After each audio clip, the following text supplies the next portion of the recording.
Hello students, welcome to Recitals in Depth. Herein, we will cover the summits and organizations, November 2024 current affair topics in detail. The broader themes which we are going to cover are as follows: wars and human rights, regional groupings, international agendas.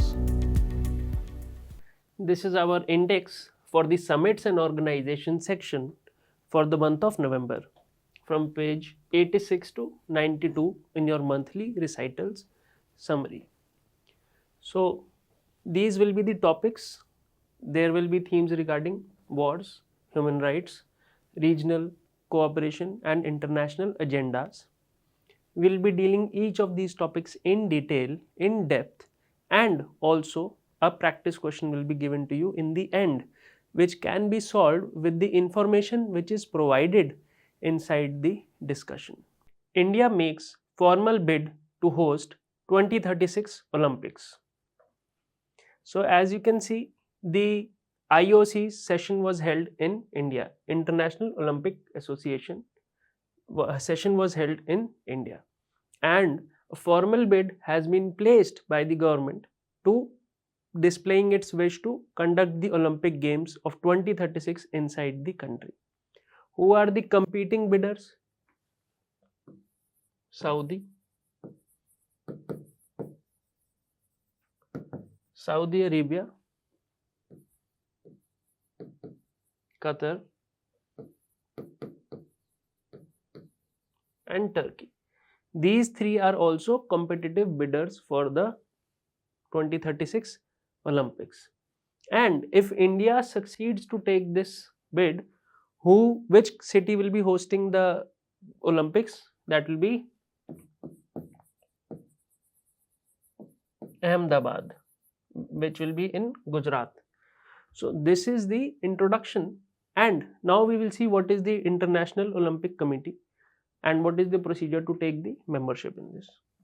Now the International Olympic Committee is headquartered in Lausanne, which is in Switzerland, and the whole idea behind this is that it is the guardian of your Olympic Games and the leader of the Olympic movement. Why is it being called as a Olympic movement? Because Olympics were initially lost in the ancient Greece, and they have been revived. They have been revived by efforts of individuals and brought together in the form which we know today as the Summer Games and the Winter Games. Both of these will be having different sets of games, and the whole motto is to build a better world through sports with a competitive spirit. So this is the vision, that we will be building a better world with the help of sports, and we will enlighten the world. It was established in 1894 as a not-for-profit organization, and the function is that it will organize the modern summer, winter and youth Olympic Games. The governing body of each will be when the Olympic Committee will be there. There are also national Olympic committees, and all of these are governed by the International Olympics Committee. So India also has the Olympic Association, because IOC, then both will have the similar acronym. So it is called Indian Olympic Association. So all the countries have their own committee which coordinate with the International Olympic Committee. For example, India will has its own, then Pakistan will also have its own, USA will have its own, China, Japan and Russia. All of these will coordinate with the IOC, and together the hosting country will be a special partner, because it will be hosting the Olympic Games. There will be a huge coordination between the hosting nation and the international committee, and the games will take place. Now, few facts which you need to know is that only 3 Asian countries have hosted the Olympics before this. One is China, Japan and South Korea. And Japan is the only Asian country to host the games twice, 1964 and 2020. So this is the miscellaneous information. So now why I have mentioned this miscellaneous information? Because India will be the only 4th Asian country or even in the developing world, if you see, it will be the fourth country. So it is going to be a big feat. And also, if you see, I told you that there are many countries which are competing: Saudi Arabia, Qatar, and Turkey. All of them strong contenders. So India does have competition on its hand, and we will see what is the actual process. See, initially what happens is that when the host country, or the one who wants to host it, it wants to come into a dialogue that we will be doing this process, we will be hosting the games. What will happen? Letter of intent will be sent to the IOC. What is IOC? IOC is the International Olympic Committee. Letter of intent will go to the IOC from the National Olympic Committee. In our case, Indian committee will send to this. This IOC will establish a future host commission. A future host commission will be established. Future host commission means a committee which will be deciding who will be hosting the games, and future host commissions will be two.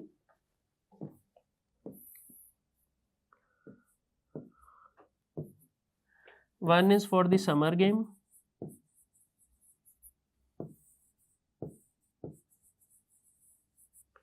the other one is for the winter games.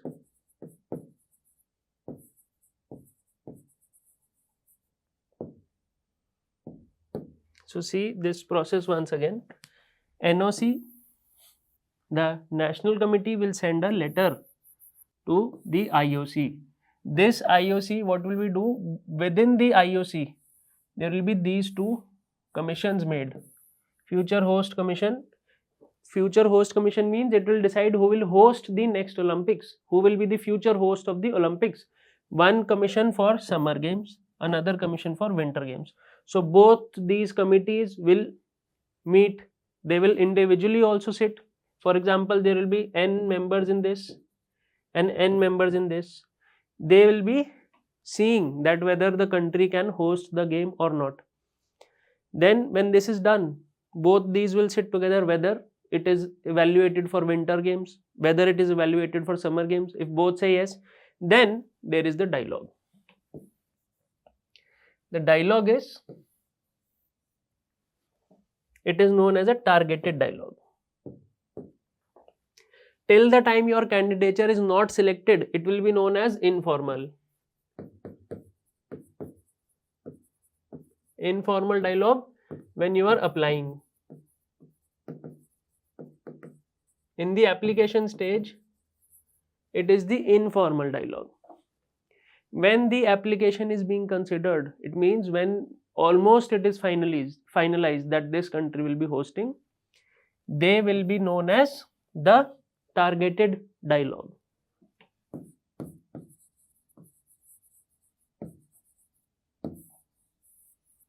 What will be in the targeted dialogue? How will you conduct the games? What are your plans? How will you make the event sustainable? How will you revive the cultural tradition? How will you contribute to the growth of the Olympic tradition? All of these things are discussed in this. Where will the players be accommodated? What will be the planning of the city which is going to be created? For example, Ahmedabad is selected. The Ahmedabad authorities, the National Olympic Association, all of them will sit together with the IOC. Then they will plan everything in detail. So this is known as the targeted dialogue. And when the future host commissions, they consider that which country should be selected for this purpose, what do they check?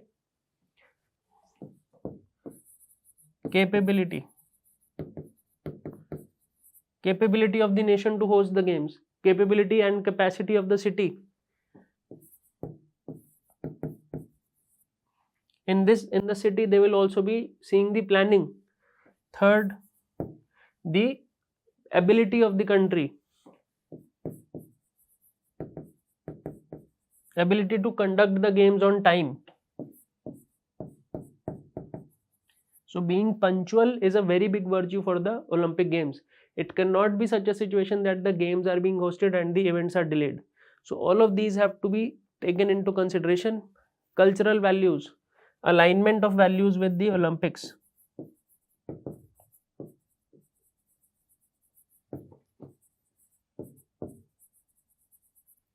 Alignment of values is also required, that we need to build a better, stronger world. If this commitment is not being given by a country, then also, even if you give the money and you show that I have this city, then your candidature becomes weaker. You require special commitment to bringing a stronger world through sports, so that your candidature can be selected. Now, the host can also, there is a special privileges which is given to the host. The host can also nominate local games which it can take up in the main event. For example, India will promote yoga, kho, kabaddi, all of these things which will be promoted by India to be taken in that. So these sports can also get a lot of encouragement. Riyadh summit and possible impact on Gaza war. This is the map of the Mediterranean Sea, but we are talking about this area, Israel-Gaza war. But why am I showing you the Mediterranean? Because it is very closely linked. Or you can see that this region under dispute is linking Europe, Africa, and Asia. So all of these areas are going to be linked. Asia, you can say this whole part is going to be Asia. If you look at the map very closely, now this is disputed, this is Crimea. Now some of you might get upset ki why this person is saying it is Russia, but technically it is in Russian occupation. This whole area is Russia. Okay, this is the Black Sea, this is the Mediterranean Sea. Syria, you have a war ongoing. Recently it has erupted. The Syrian crisis has again erupted. This is the area which we are talking about, Israel, Palestine. Now, why I am discussing this placement with you? Because it will be clear to you when we take up this issue in depth. Until and unless you know how this issue is linked with the rest of the parts of the world.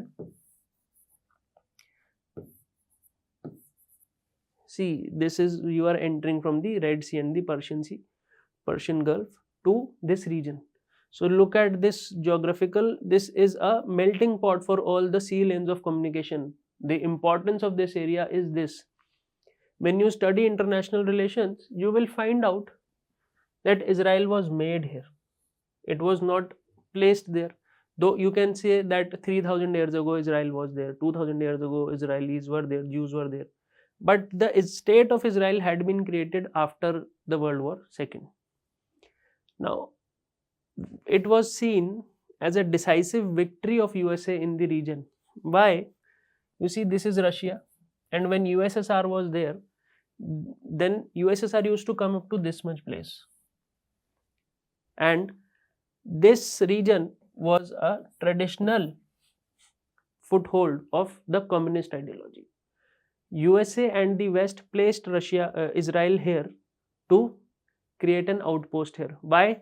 Because if you see, if Russia needs to come to the world, it can come only through this place. Rest of all the seas of Russia are frozen. They do not have a direct outlet. This is the only way they can come. And this is the reason why from land also they can come. Syria is a very trusted ally of Russia, because Syria has given its port areas to Russia. That is why you will see that Putin will take Assad's side against ISIS, USA, Turkey and the whole world. Again now Assad has run away and he will be found in Russia, because Syria and Russia are all weather friends, because all the Russian ports will freeze, but the outlet which Syria provides them can never be provided by any other country. If you look at Israel, Israel will not give its port to Russia because USA and Israel are allies. Now, another thing was, if Syria is providing them an outlet, what USA did was, I will be creating Israel here.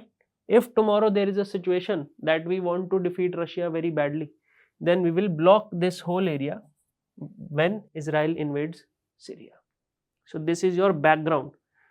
Though this will explain to you what is going on right now, but we will see what happened in the Riyadh summit, which happened in the previous month. Now the Arab countries have come together, and in the previous map, if you will notice, all the countries in the peninsula, Western Asian area, and the North African region, they are Arabs by descent. Okay. They have said that this attack with the retaliation by Israel is now taking monstrous proportions, and it is a shocking crime, genocide, and ethnic cleansing of Palestinians. So this is what it has been said, and they are suggesting that there should be an independent investigation. Also, the Israeli occupation should be ended, and the two-state solution should be brought back again. Two-state solution means Israel and Palestine, two states should be there as it was stated by the UN resolutions and the 2002 Arab Peace Initiative. What is the significance of this whole thing? Earlier, when the whole situation was not there, in 2023, not very far, just the previous year, as soon as Israel was created, all the Arab countries attacked Israel. 1948 war. Egypt was the first country to attack Israel. Okay. Then later on you will see that Egypt's 1979 peace accord, Jordan's 1994 peace treaty, both these countries were the first and second to attack, and these are the first to recognize Israel as well. So slowly the situation was such that the Arab countries, especially Saudi Arabia, which hosted this summit, was getting closer with Israel. Arab nations had normalized ties with Israel without showing anything in favor of Palestine. Earlier what used to happen was, whenever Arab countries used to talk with Israel, they would say first give the land to Palestine and then we can have a meaningful partnership. But now what has happened, normalization was tightening. This was the year 2023. Now in 2020 there were Abraham Accords. In 2023 normalization was there. The foundation for this normalization was laid down in the Abraham Accords of 2020, where UAE, Bahrain, Morocco and Sudan, they offered no concessions to Palestine. For example, if you see the earlier agreements, though they recognized Israel, but they also stated Palestine will come back to this place, please recognize their human rights. In Abraham Accords what happened, that they said, okay, leave the Palestinians, we are simply recognizing that Israel is a country. Now when October 7 the attack from Hamas took place and then Israel retaliated, the Arab nations condemned both the parties, but said Israel is doing something very wrong, it should stop now, but we will not directly fight with it. They never directly fought with it. Now this is the first time they have collectively come and they are showing anger towards Israel's action. So this is causing a lot of uproar in the Arab world, that see, all our countries have come up, the Muslim world has come together and they will now maybe attack Israel, or there is definitely more and more solidarity in the Islamic world against the Jews at this point of time, and the Palestinian conflict has been the main cause of it. Now we will see what is the overall analysis in depth for us. Now as I told you, Saudi-Israel relations were improving a lot in the given times. In 2023, you could see that the relations were mostly normalized and the talks were going in the good direction. But what happened after the 7th October attack took place, the overall reaction of what it was written in the previous slide is remaining the same. But the 7th October attacks, the whole situation has changed. So now the overall analysis for us is whether these Arab nations will join the war. Is this something that can happen? See, that is something which we can consider not very urgently. This might not happen at the moment, because this has been a usual practice. So this is a usual practice that almost all of the Arab countries have been saying that you should give concessions to Palestine, but none of them have come up to support them in war. After the first war, at the time of Israel's creation, none of them have dared to come up together. But now some people are saying this because of one thing: the relations between Iran and Saudi have improved. Now where does this come into the picture? Now when Israel was made, the first country to provoke this war was Egypt. Why Egypt? Because it was the leader of the Muslim world.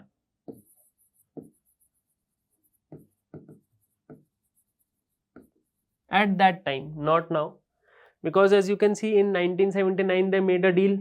Because of that deal, Egypt was considered as a no more active country in the Arab politics or the Muslim world politics. With this, the leadership went to Saudi. Saudi is a Sunni country, and its competitor is also there, which is Iran. It is a Shia country.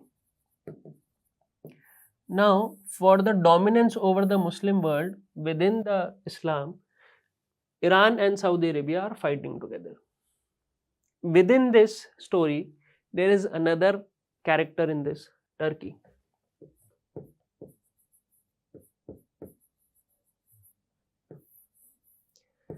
Turkey had been neutralized much earlier. In the time of the World War II only, Ottoman Empire, etc., Turkey had been neutralized. From Turkey, the crown went to Egypt, that Egypt will now be the leader of the Muslim world. From Egypt, there are two competitors, Iran and Saudi.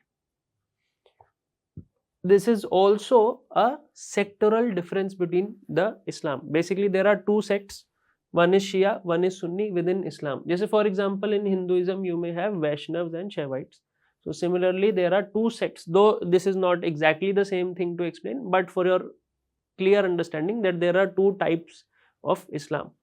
One is the Shia and the other are Sunni followers. So Iran and Saudi have been fighting because of this, that we do not follow the same sect. We are different. There are some differences between both. But because of this whole conflict, the whole Muslim world has now united. So this is one major development, and you can call this a detente.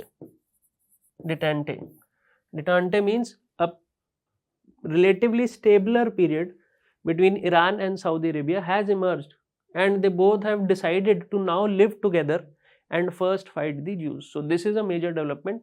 However, fighting the war for the Palestinians remains a distant dream as of now.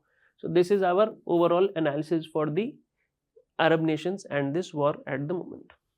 And what is the impact on India? See, any type of instability in the Western Asian region or anywhere in the world is going to definitely impact India. So we are dependent for oil, trade routes, and also our diaspora. Also, we are having good relations with Israel. So it is one of the most toughest testing times for our international policy, foreign policy in the Western Asian region, and we have to remove this complex web. We have to navigate this complex cobweb of relation which all of these nations are building in themselves. Does the current conflict undermine the progress made through the Abraham Accords in normalizing relation between Israel and Arab states? What are the implications for regional peace efforts? Dod Maras among UNWTO's best tourism villages. Now, Dod Maras is a village in the Bastar district, a Naxalite area, and UNWTO is the United Nations World Tourism Organization. Now, before we understand this in depth, we will first understand what is this organization and its mandate. Now, UNWTO or the World Tourism Organization, it's headquartered in Madrid, Spain, and this organization is going to promote responsible, sustainable and universal accessible tourism. This is a specialized UN agency, and it will make sure that the tourism is promoted as a key driver of economic growth, sustainability, and cultural preservation. The main idea is to make sure that the growth is sustainable through tourism. We can generate economy without harming the agriculture economy or the ecological hotspots of the area, and also respect the culture of the place. It was established in 1974. There are 160 members, 6 associate members, and 2 observers, which are Palestine and the Holy See. The sector is tourism. India joined it in 1975 and it became the Executive Council member in October 2009 in the Astana session of which was held in Kazakhstan of the General Assembly. United Nations Assembly session was there in 2009. India was made the executive member or the council. The initiatives are Best Tourism Villages program, in which the Dodwana is selected. Tourism satellite accounts. What does it mean? That when you are doing tourism, UNWTO along with OECD has made this program that when you promote tourism in a place, how does it help in overcoming the problems? How does it impact in the overall economy? All of these things are made in this. Also, the Global Code of Ethics for Tourism. It will give you guidelines for responsible tourism. So this is the work of UNWTO headquartered in Madrid. Now if you look at this about the place, it is a tribal village in Chhattisgarh, Bastar district, and it has been selected as the best tourism village. It is highlighting the sustainable tourism and cultural preservation efforts. That is why I was stressing on the previous slide that all the cultural practices, may it be agriculture, may it be religious, may it be preserving their sacred groves, all of these things should be respected, and they have connected that in a way that it's generating revenue. They are located in the Kangad Valley National Park and home to the Dhurwa tribe. So this is important information for prelims. And what is the impact? How it is having a socio-economic impact? Because it is promoting ecotourism. Ecotourism means ecological tourism. Here it is not economic tourism, but ecologically sensitive tourism is called ecotourism. For example, they will be using bamboo rafting, kayaking, trekking, homestays. So they are not generating any big hotels there. First of all, the people will not have the money. But with their limited resources, they are offering the best use, the most judicious use, and also generating money through all of these activities. They are also fighting migration and the Naxalism, both of them with the help of sustainable development. Lastly, the earnings are reinvested in the village itself. When they earn money, they are distributed in the whole village and overall development is seen. Equality is increased, inclusivity is increased, the whole area progresses. It can be used in your answers related to inclusive growth, in your answers related to security, in your answers related to ethics, in your answer related to society. So do not read one news simply as it is being shown, but try to link it with your overall understanding of the GS subject and the demand of the paper. Additional income sources include food stalls, sal leaf plate production, and cultural programs like Dekho Bastar. So this is about the news. Now we have this practice question. How can the success of initiatives like transformation of Dudmara village into model of development and peace be replicated to tackle Naxalism in other affected regions of India? We have been doing various issues on this. I take the defense and security module also. In that I have done Naxalism multiple times, national strategy, new strategies. The Home Minister has said we will be eradicating Naxalism. So all of these things also you need to learn. Can only with the help of the gun or force we can stop, or we need development, or only development can be there? Will it be helpful? Because it was because of unplanned development in the first place, which displaced a lot of people, that the whole problem began. South Asian Telecommunication Regulators Council meeting. It is also known as this SATRC 25 meeting. About the body or the South Asian Telecommunication Regulators Council. It was established in 1997 by the Asia Pacific Telecommunication in collaboration with the ITU Regional Office for Asia and Pacific, because it is in the Asian region. The countries are the subcontinental countries Afghanistan, Bangladesh, Bhutan, India, Iran, Maldives, Nepal, Pakistan and Sri Lanka. So you can see that you will see a picture of SARC in this also. But because this is related to telecommunication, all the countries participated. Telecommunication is a upcoming technology which is required by everybody to function well. Now it is composed of heads of regulatory bodies. For example, India's head will be TRAI, Telecom Regulatory Authority of India. Now the heads of these bodies will be there. And what is the theme? Accelerating telecommunication and ICT development for growth and inclusiveness. This is your theme for the meeting. What does this body do? See, you have to simply make out also that this is for telecommunications. Regulators are meeting. They will make sure that scams are less, everybody can get the access, technology is standardized, accessibility is there. So now we shall see. Coordinate telecommunication and ICT regulations of mutual interest, radio frequency coordination, standards, regulatory trends, strategies, promote potential areas of cooperation among countries, and facilitate knowledge exchange through seminar, training and workshops. So basically it is a very superficial they have written, but internally what will happen, that they will also make workshops. They will also be seeing what are the electronic standards to make these components. This is what it can do on the global stage, and its enforcement can be there at the regional level. Now what are your key events of this meeting?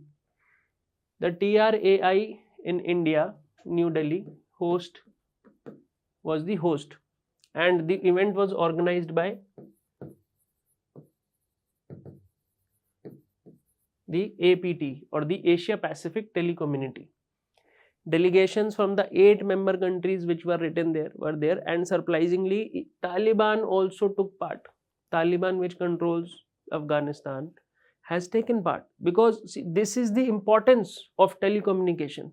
You need to have good telecommunications today, or even you cannot even conduct a terror attack, even leave alone run a country. Not even the smallest of things can happen without telecommunication. TRAI chairman Anil Kumar Lahoti was selected as the SATRC chair for the upcoming year. What did they discuss? How will you increase broadband or internet access? How will you increase the connectivity between people?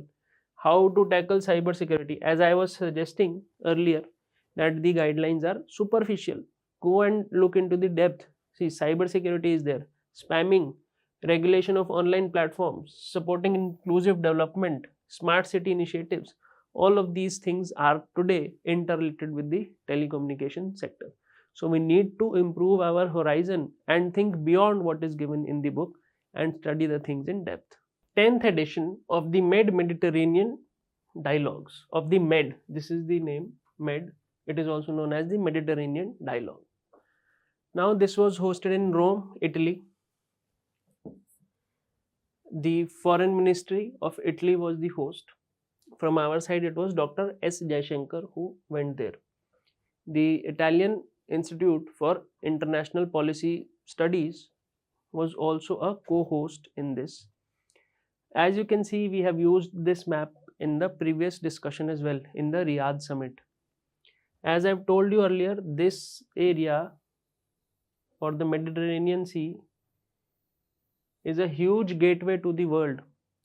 From here, you can reach to the USA via the Atlantic Ocean.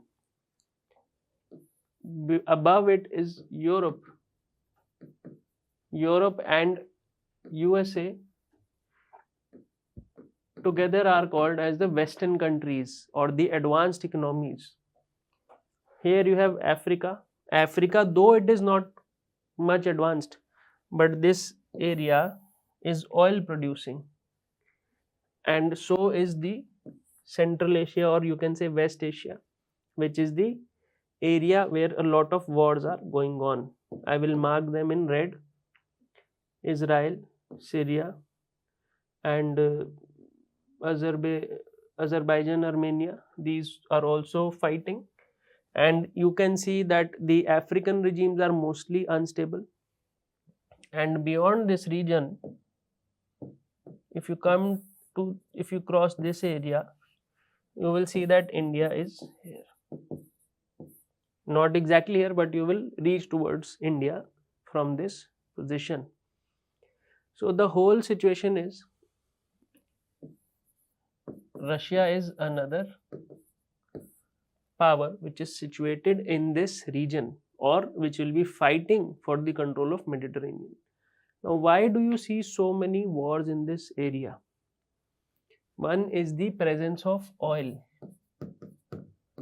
Also, you will see that these are sensitive areas for the sea lanes of communication. International trade is dependent on this area.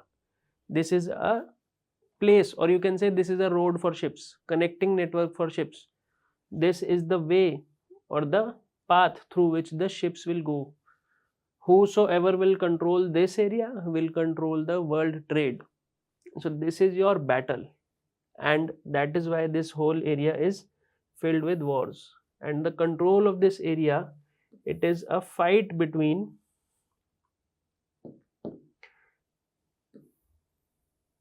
the whole world. This is the western region trying to control this area, and this is the Russia, China, or the eastern region trying to control this region. India is somehow neutral in this, but still India needs this area, or India requires peace in this area, because we also have our diaspora here, oil and other things. So now we will see this in detail. Mediterranean relations is that in the historical context, if you will see that we have a port of Muziris in ancient India, in the Malabar, which used to trade with Rome and Italy, Rome and Greece. So strategic and geopolitical importance, I have explained it to you. With the geostrategic or geopolitical importance means that the importance in politics which is coming out of the location. With geo you can mean the location. When you see that location is giving you some political power or significance, then it is geopolitical. Defense cooperation is very important because India is carrying out a lot of military exercises, defense production, purchases with the region. Economic relations are roughly 80 billion tunes, to the tune of 80 billion. The trade is going this much. Connectivity, Indian Middle East corridor, India Middle East economic corridor is coming out from this region, which will connect to the Europe also. Cultural and diaspora links are already there. Now the key concern is geopolitical stability. If it is not there, and somehow if India also gets involved in this war, it will become so problematic that Russia, which is our major defense supplier and a reliable partner, it will come to head with the NATO. So this will create such a problem for India that if we participate, then we are also going to be in a bad position, and if we don't participate, then also it is going to be tough for us. So the world is becoming increasingly polar, impatient, and going towards war. So this is something we do not want in that region. Energy security is very important because most of the trade is passing through that region. Regional conflicts again will lead to security problems which will not be able to help us.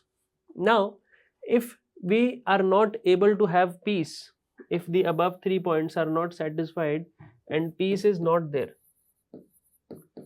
you will never be able to have economic integration or the welfare of the diaspora, or even you cannot talk of infrastructure development. All of these projects will come to halt.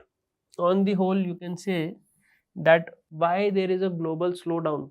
Two things are there: war and slowdown, economic slowdown. Both of them are reinforcing each other. Some people will say it is because of war that we are having an economic slowdown. Some people will say that it is because the global GDP was reducing, so the world started fighting to control the trade. But both of them have a reinforcing structure. If there will be a slowdown, chances are there will be a war. If there is a war, definitely there will be a slowdown as businesses will be hit, because it is also a major catastrophe. Businesses cannot operate as usual. So they will have a interlinked relation.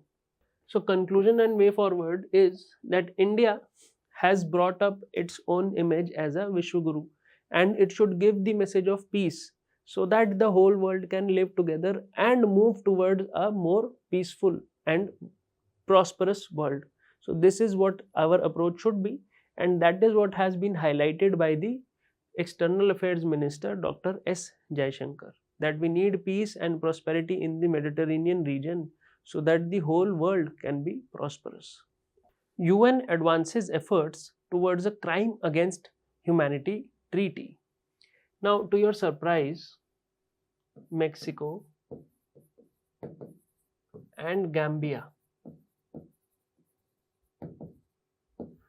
two up till now silent countries on the world stage, have come up with this bill. They are the main sponsors of this bill. Sponsor means they have created this bill. They are taking this whole effort to bring out this issue. Now we will see this in detail as to what are the mechanisms to tackle crimes against humanity. What happens if there is a conflict between two nations? Which are the laws which deal with such situations? First is the 1949 Geneva Conventions. It is 4 international treaties which protect humanitarians during the armed conflict. They will be protecting the soldiers, prisoners of war, and civilians. When the conflict is going on, then what treatment should be given to these people? And this was modified, additional protocols to the conventions. This was modified and upgraded in 1977, so that civil war and non-international conflict can also come into this. Because see, now war means that two countries should be fighting, but after World War II we saw that countries also started fighting within themselves. For example, one religion may be fighting with another, one caste may be fighting with another.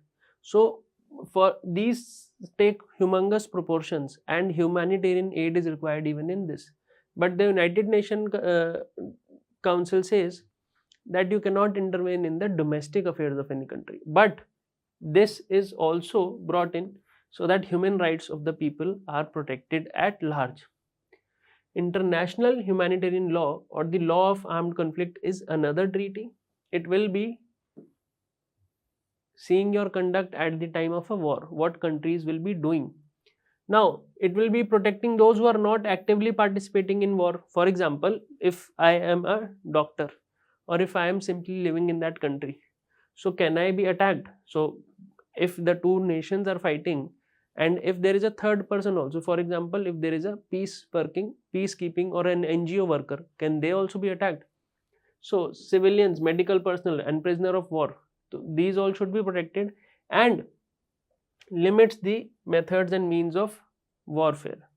The things which are there is again Geneva Conventions and the Hague Regulations will be very critical in this area. You need to know these names because they can be asked in prelims and what they are related to.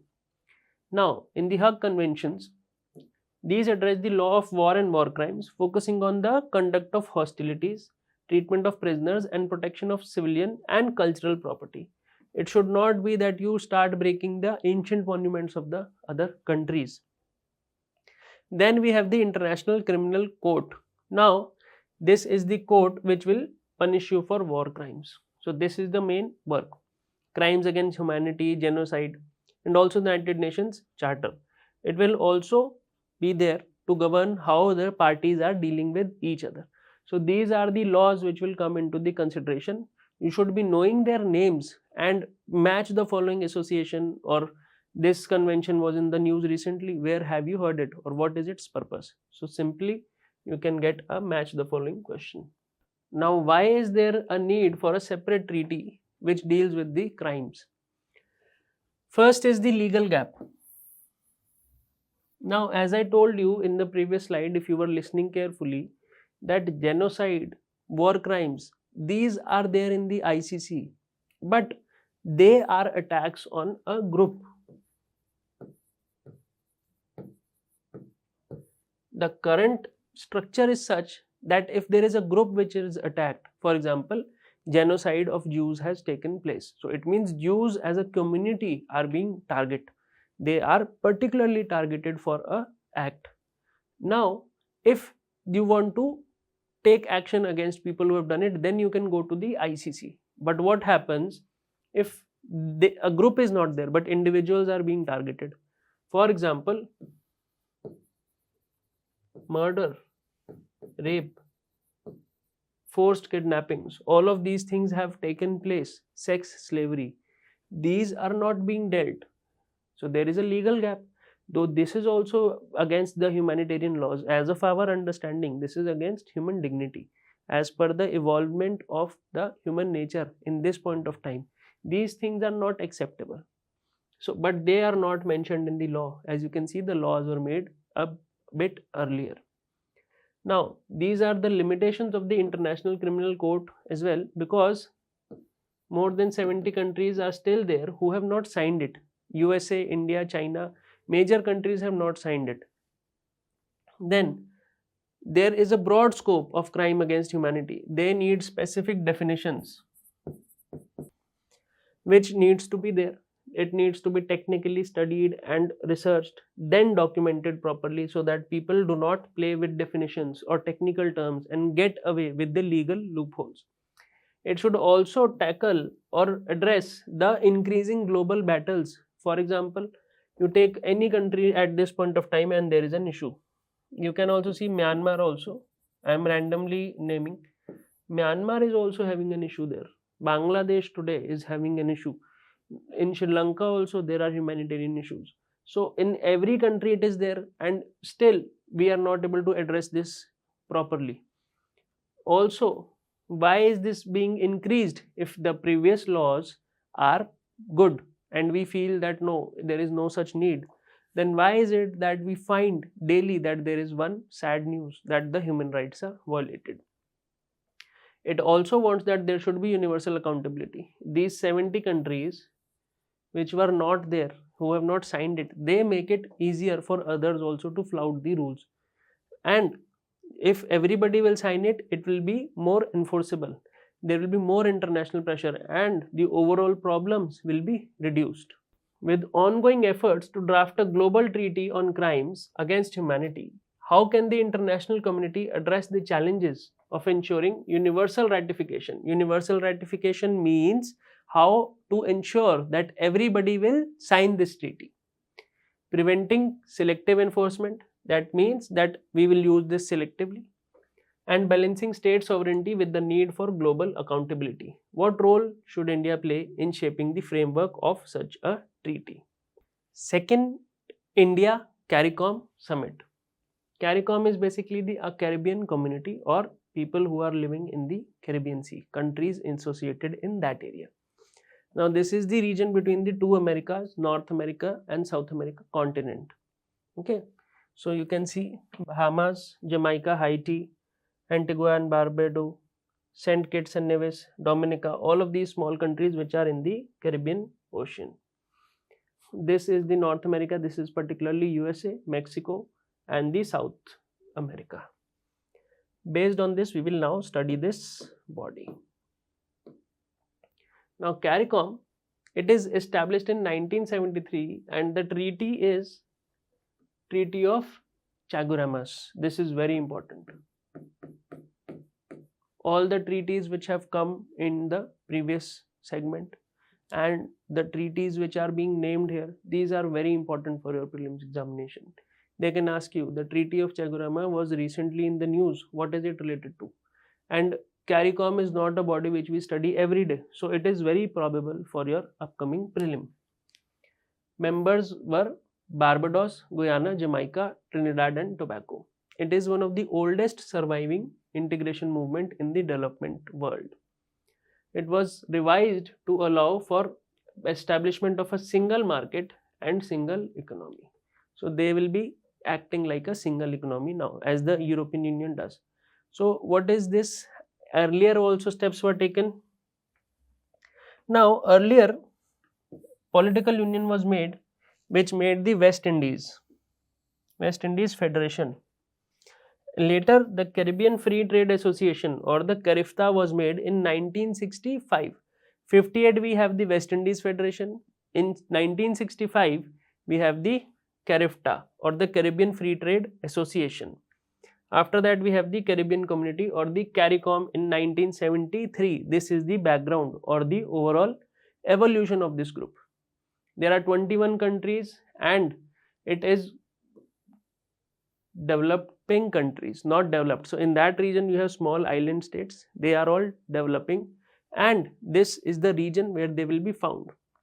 The members are going to be from the Bahamas in the north to Suriname and Guyana in the south, located in the Caribbean Sea, which is a part of the Atlantic Ocean. Okay. It is home to 16 million citizens, 60% of whom are under the age of 30.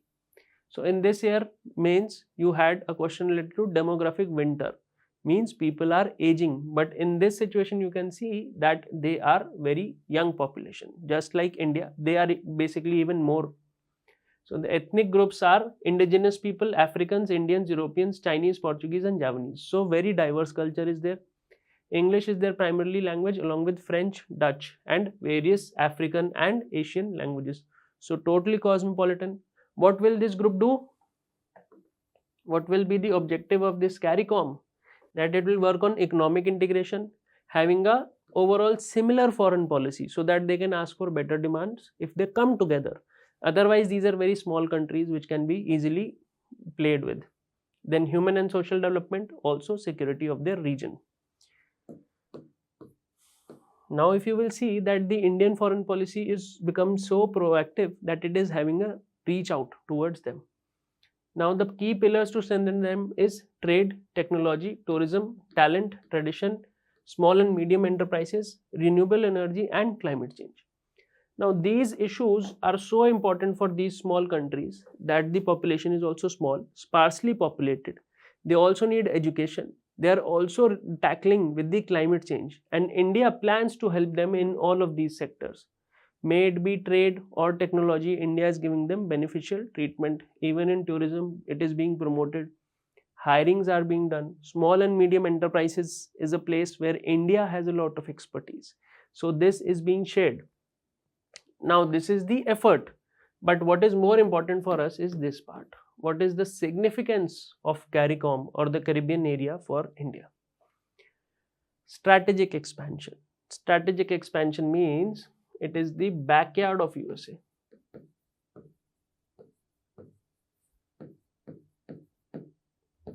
Now, if you see very closely, this countries or this group is coming in very close proximity to the United States of America. As you can see that USA can interfere anywhere across the globe. It can interfere in Kashmir, it can interfere in the Afghanistan, it can interfere in the Bangladesh, it can interfere in the northeastern part of the country and destabilize the country. Though it is not written formally anywhere that we will be doing this, but India needs to have its own strategic expansion and footprint. That if you can come into our territory, you can create problem even in Punjab. Then we can also have a solid footprint that we will be also there in your areas, and we can also create partnerships in your area. So this is a strong message from India which you need to study as being future diplomats. This is very important to understand. Now it is an additional global platform for India which shows that India is a responsible leader of the South. It is having a shared climate concern. The diaspora is also there. Defense export, especially by HAL. There is a huge market for Indian defense production there. And cooperation and disaster resilience. And as I told you, South-South cooperation is another important thing which is there. So it is a very bold move by the Indian foreign policy establishment to increase its footprint in that area. In what ways can India enhance its engagement with the Caribbean community to leverage its strategic, economic, and cultural potential, particularly in the context of South-South cooperation? ICC issues arrest warrant against Israel's PM and Hamas leader. Now, Israeli Prime Minister Netanyahu has been served with a arrest warrant by the International Criminal Court, which was being discussed in the last to last segment as well, where I told you crimes against humanity is coming up a lot. And this was also a demand by the international community that a lot of crimes against humanity are taking place. No matter who is starting the war, that is different. But how can you conduct these crimes with people who are not directly participating in the war? So not even the Prime Minister but also the Defense Minister have been served with this notice. Now the obligation will be that when they move outside of Israel to a country where they have signed the deal. Earlier a warrant was signed against Putin also, Russian President Putin, but he will not go outside to any country which is not friendly. In this case also the same thing will happen. This is the limitation of your ICC. What are they saying? That both these people have been condemned to attack people and also stopping their food aid. So this is the overall reason why this notice have been served. So for this, what we can understand is what is the International Criminal Court. The headquarters is The Hague, which is at Netherlands. It is the permanent court to prosecute serious international crimes committed by individuals. It tries crimes such as genocide, war crimes, crimes against humanity, and aggression. The statute, or it is the United Nations General Assembly in 1998 in Rome, making it the Rome Statute. So if someone asks you what is the name of the bill in the UNGA which created International Criminal Court, it is known as the Rome Statute. Membership 124 countries are currently members, with African countries making up the largest bloc. Notably, India, China, Iraq, North Korea and Turkey never signed the statute. India did not even sign it. USA, Russia, Israel, Syria signed but not ratified it. Means both of these countries, both of these groups are not believing in this. USA is not there, Russia is not there, Israel is not there, India is not there, China is not there. So what is the point? These are USA, Russia, China, India, Israel. These are few of the superpowers of the world today. If they are not believing in one thing, it is very difficult that you will be able to make such a move. Okay, so this is your overall analysis, and this will give you a better understanding overall of the previous session also. Second India Australia annual summit. So this was on the sidelines of the G20 summit, and this is also a review, type of a review as to how far both the countries has come up. In 2025, in the year 2025, both these countries will be celebrating 5 years of the comprehensive strategic partnership. So based on this, they have created an overall review as to what has been achieved. So with this is a list of the achievements of the India-Australia ties, which we can see. In terms of economy, trade and investment, it has been found that there is a lot of trade which has increased because of the economic cooperation and trade agreement. Basically, we were having agreements which will improve trade, and they have worked in the last 5 years. And now we are advancing to comprehensive economic cooperation. So it will be now even more closer engagement. There were also linkages and collaboration between Make in India and Australia's Future Made in Australia program. Both are working in partnership, and announced the extension of Australia-India Business Exchange program for 4 more years. So overall, we can see a lot of business integrations have taken place, collaborations have been found, synergies have been created in the field of economy, trade and investment. Energy, science and tech space, we can see that the India-Australia Renewable Energy Partnership, as you can see, it will be working in solar, green hydrogen and energy storage projects. And critical minerals collaboration have been established. So Australia is having a lot of minerals, and also Indian companies are investing in that area. Enhanced cooperation in space, including India's Gaganyaan mission and joint satellite launches. So in terms of supply of minerals, in terms of supply of technology, both the countries are collaborating. Both are finding ways where each of them can contribute and together they can grow. Defense and security, they are having a joint declaration of defense and security cooperation, and in 2025 they will be giving a even stronger declaration focused on maritime security with plan for joint maritime security roadmap and more collaboration in the defense industry. Now the whole point of these three things, economy, science and technology, space, energy and defense, is the China angle. China is the major angle because of this which is happening, and also both of these are members of Quad. Which are the other two members? Please tell me in the comment section. And the main idea behind the Quad is to tackle China. India and Australia seem to be very much more aligned together than the other two members, which you will tell me in the comment section.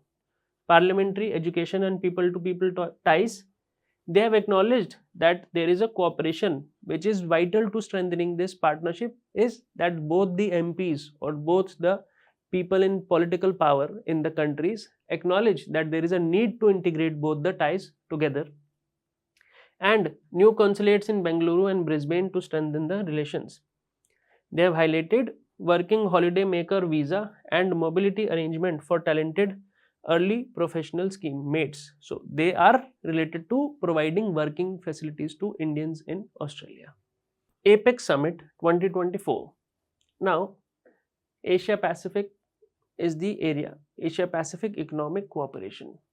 Asia Pacific Summit or the APEC cooperation as such has increased over time, and the number of countries in this body, the green ones are the one in 1989. Originally these were the two countries. So these countries which are near China, in 89 they decided to make their own economic bloc.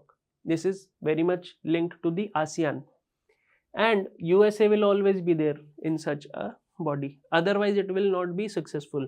The trend of the 1990s was such that if any new body is made and USA is not a member, it is bound to fail. You can look at SARC also.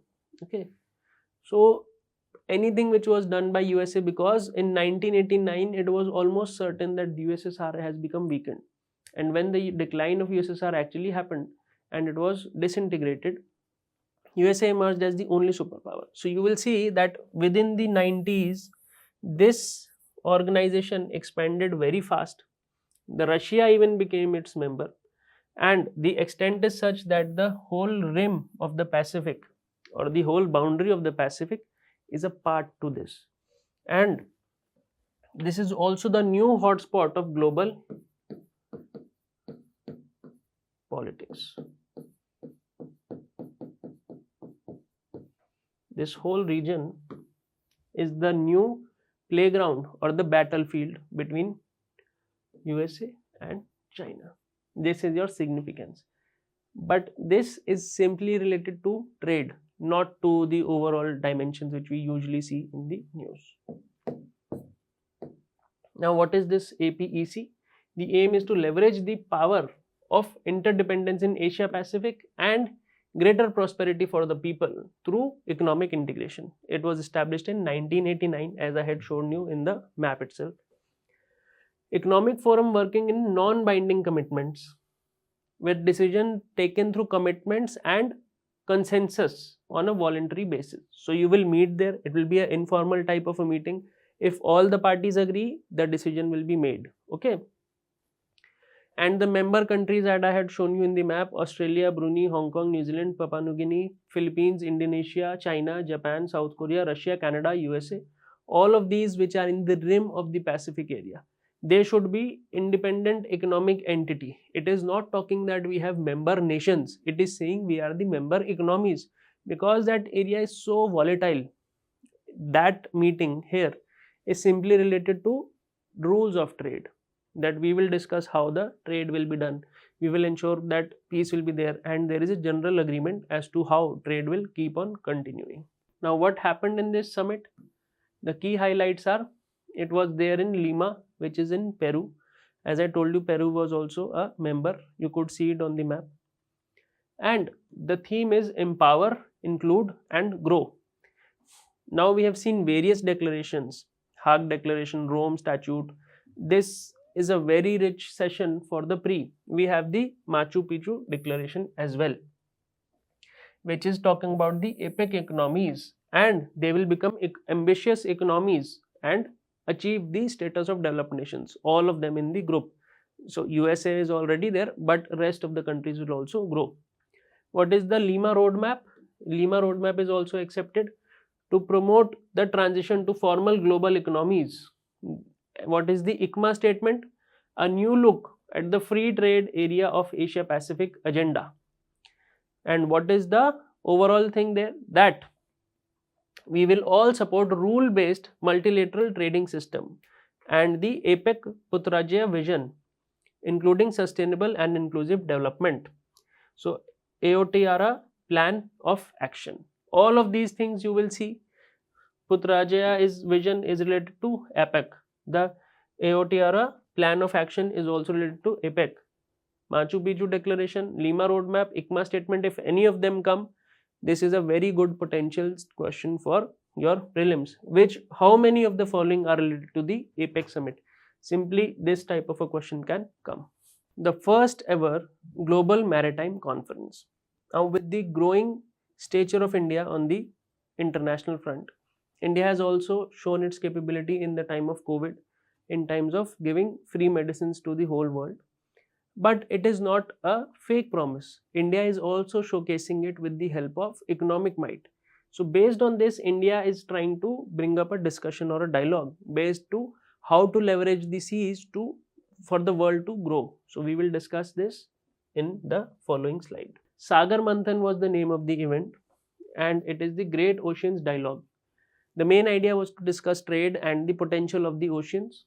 It was held in New Delhi. The organizers were Ministry of Ports, Shipping and Waterways, and the observers were Research Foundation, which is a think tank based in Delhi. What is the objective? It is showcasing India's growing focus on global maritime trade and merchant shipping. Now, you will see throughout the world that the one country which controlled the trade and the banking and the seas was the one which became the superpower. Okay, so Britain was there, now USA is there. Now India is saying that we will also be a part of the global trade. Effort to align India's maritime aspiration with its status as world most populous nation and leading economy. We are in population we are first, in economy we are leading, but are we there in the global trade in terms of maritime? No, we are not. So we need to bring it equal to this. It is basically saying that we deserve this because we are there in number also, we are there in terms of the economy also, but that cannot be sustained without having a good maritime outreach. Significance is why this event was held and why India was seemed fit that it can hold, because 16% of the overall growth in the global economy in the year 2023 was done by India. And India is going to become the third largest economy in the world in the next 3 years. So India does have a place, and India is going to make a policy, and all the countries should be having a dialogue regarding this. So this was the whole idea. The main issues were maritime governance and international collaborations, which are extremely important and need to be delivered for the growth. So this was the overall agenda of the meeting. US-India Indian Ocean Dialogue. So this is a very strong strategic partnership, India and USA in the Indian Ocean, which is coming up, which is evident even from your summits held in 2015, when President Obama came to India and a joint vision was given for Indian Ocean and the Asia Pacific. This is the Indian Ocean. Asia Pacific will be the whole Pacific Ocean, which is till USA. You will have USA here. So this whole area is going to be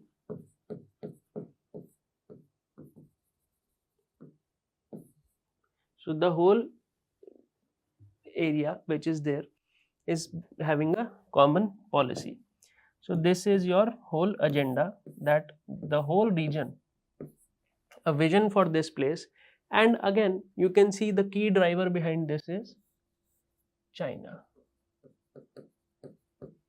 because China, which is also having the official color as red because of Marxism, Maoism, wants to dominate this whole area. And USA and India are coming as partners. India is being seen as an ideal swing state in the whole situation. So we will analyze this in depth, and the agenda and objective was promoting security and prosperity in the Indo-Pacific region. So what happens that USA and India are saying that we will be promoting peace, prosperity and security. On the other hand, there is another party called China, which is claiming the land of other people.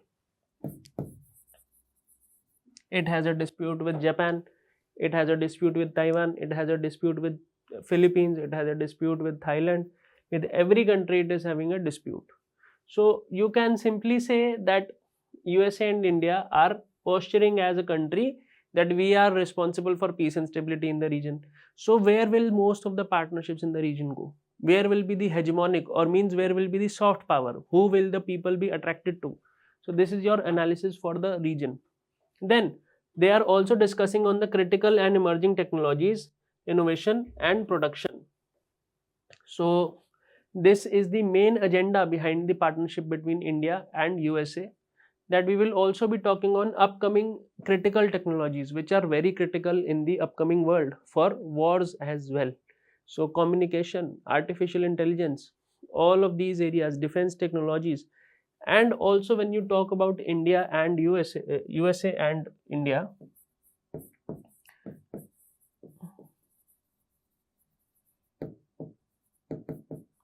we have to talk about interoperability.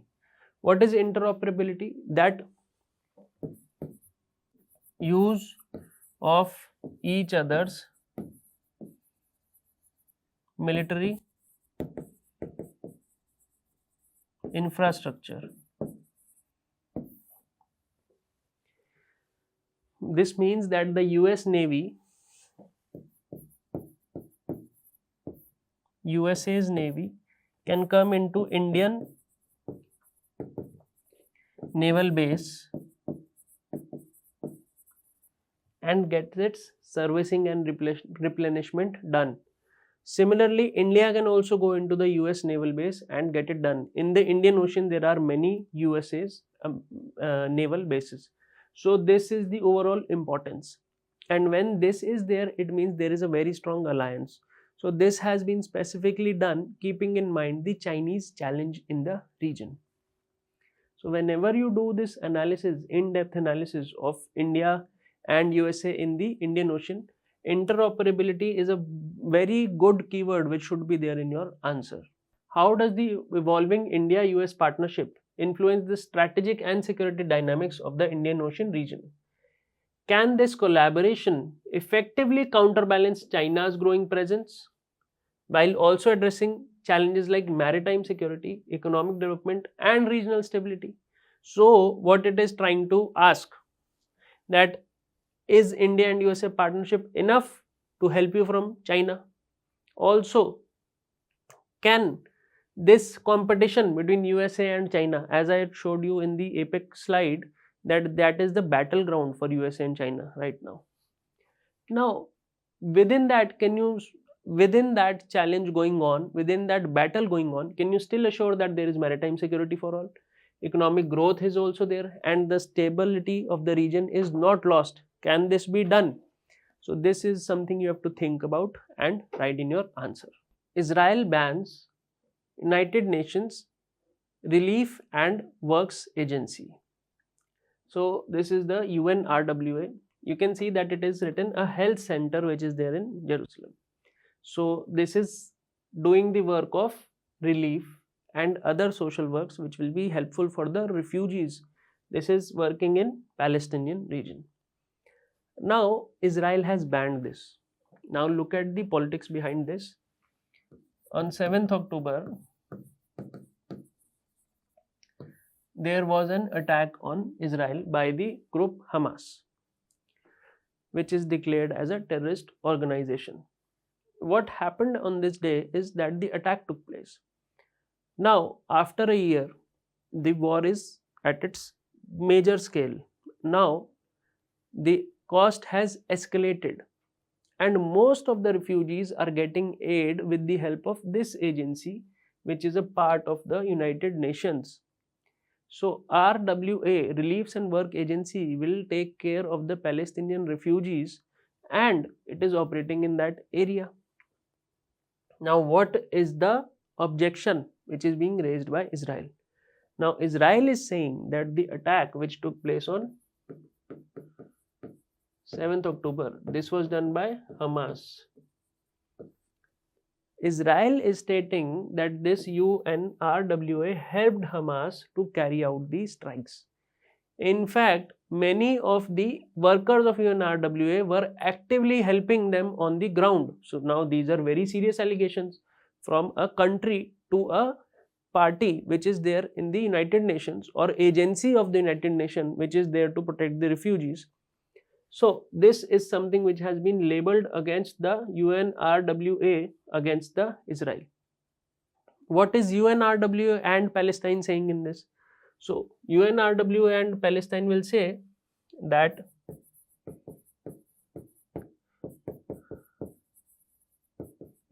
both of them will say that no, we have not done any such thing, and Israel is using this as an excuse to stop the aid which is being given to Palestinian people. Now you have to realize the politics behind this. We do not know whether this thing actually happened or not. So neither can we say that yes, it happened, nor can we say that no, it did not happen. But the main thing behind this is that if somehow these people were given corruption or money and they were influenced by the Palestinian Liberation Organization, Hamas, etc., to work in the favor of Palestinian people, then it is a grave task of corruption, which will show you that the governance bodies or people who are neutral, for example bureaucracy, if they start taking sides in a war, then what happens? Neutrality is very important for anybody. Another thing is, you can also say that it is a politicization of the whole issues, that the refugees will be suffering and stopping the aid to refugees is not correct. So there are two sides of the whole story. We cannot say which one is correct at the moment, but we need to understand that there is a very big need for the civil servants to stay neutral and international organizations to stay neutral in any conflict. Now what is the United Nations Relief and Work Agency? It is for Palestinian refugees in the Near East displaced by 1948 Arab-Israeli war. So Arab-Israeli war is that same war which has been discussed 2 times.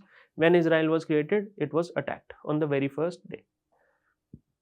It is the only agency dedicated to one specific group of refugees. So usually what happens is United Nations working for refugees, but in this the body is simply working only for Palestinians, no other refugee. Area of operation is Gaza Strip, West Bank, Jordan, Lebanon and Syria. Gaza Strip and West Bank are in the Israel adjoining areas. What will be the impact? Now employee will be restricted. They will not be able to move about freely. The employees which are there in the United Nations, they will not be able to move about freely. You see, other possibility which can also be there, that the Hamas people wore the dress of UNRWA workers and then they went to attack. So all of these things are being discussed right now. But the thing is, now the people who are working for the refugees or displaced or civilians also, they will face restricted movement and loss of coordination. They will not be able to coordinate with each other. Attacks can happen on them also now.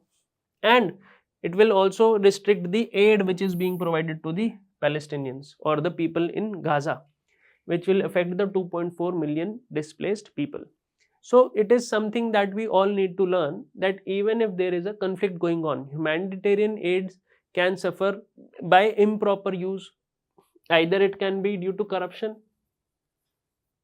in the UNRWA, this body, or if Hamas was doing something innovative, that we will wear their dress, or simply Israel politicizing the issue.